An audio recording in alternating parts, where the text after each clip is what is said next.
ગાંઠિયા. તો હું બનાવી રહી છું અત્યારે ગાંઠિયા. તેલ હમણાં ઉડ્યા વગર કોઈ દી રહ્યું ને તો બનાવી રહી છું હું તીખા ગાંઠિયા. કાલે મીઠા થેપલા બનાવ્યા એટલે હા તો મને બનાવવા જરૂરી નથી. આમાંથી એક ડબ્બો ભર્યો હતો પણ અટાણું સુધી ખવાઈ ગયું. બકરાઓને જે ખાધા ખાય થયા. અને આ છે તીખા ગાંઠિયા. કાલ સુધી ટેકીએ.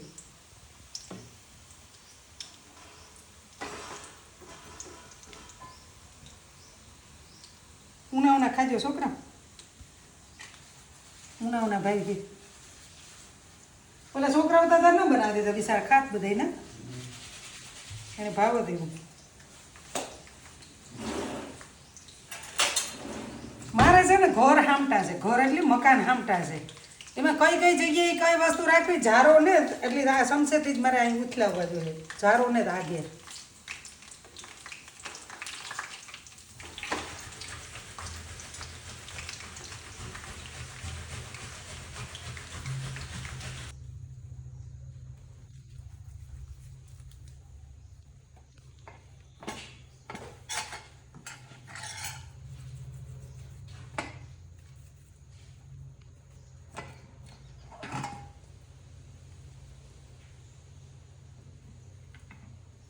ત્રણ થઈ જાય.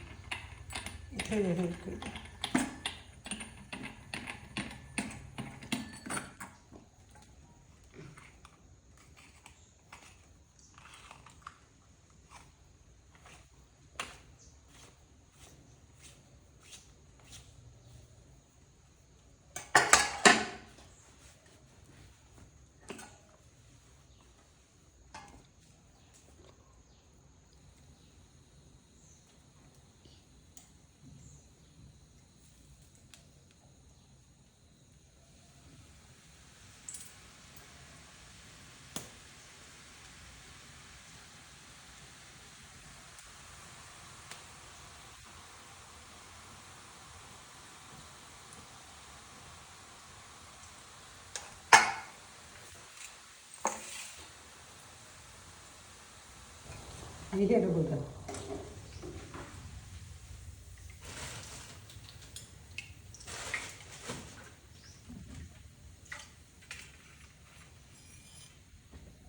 દીકરા આમાં તેલ આવે.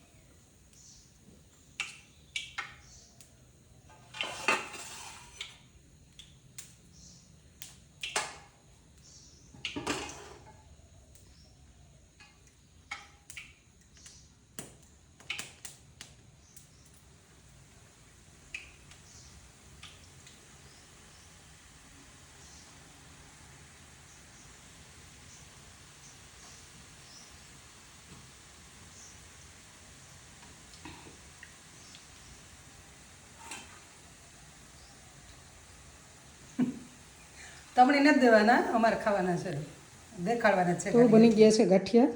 1 કિલો એક ગાંઠિયાના લોટમાંથી આટલા બધા ગાંઠિયા બન્યા છે. બતાવું તમને.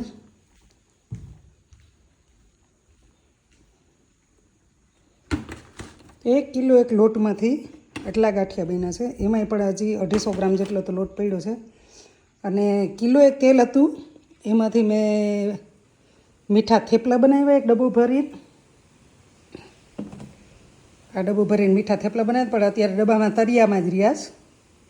છોકરા ખાઈ ગયા.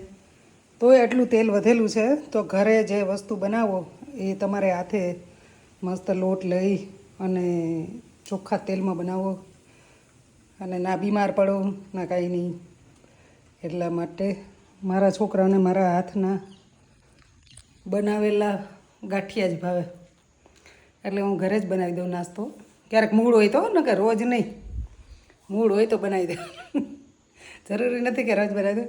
તો આજે એમ થયું કે ચાલો ગાંઠિયા અને થેપલા બનાવી દઉં. તો કાલે થેપલા બનાવી દીધા ને આજે ગાંઠિયા બનાવી દીધા. મસ્ત એકદમ કડકડા અવાજ આવે ને તમને કડકડો. હું ખાઈશ, તમને નહીં કે આવો ખાવા, તમારે ઘરે બનાવો અને ખાઓ.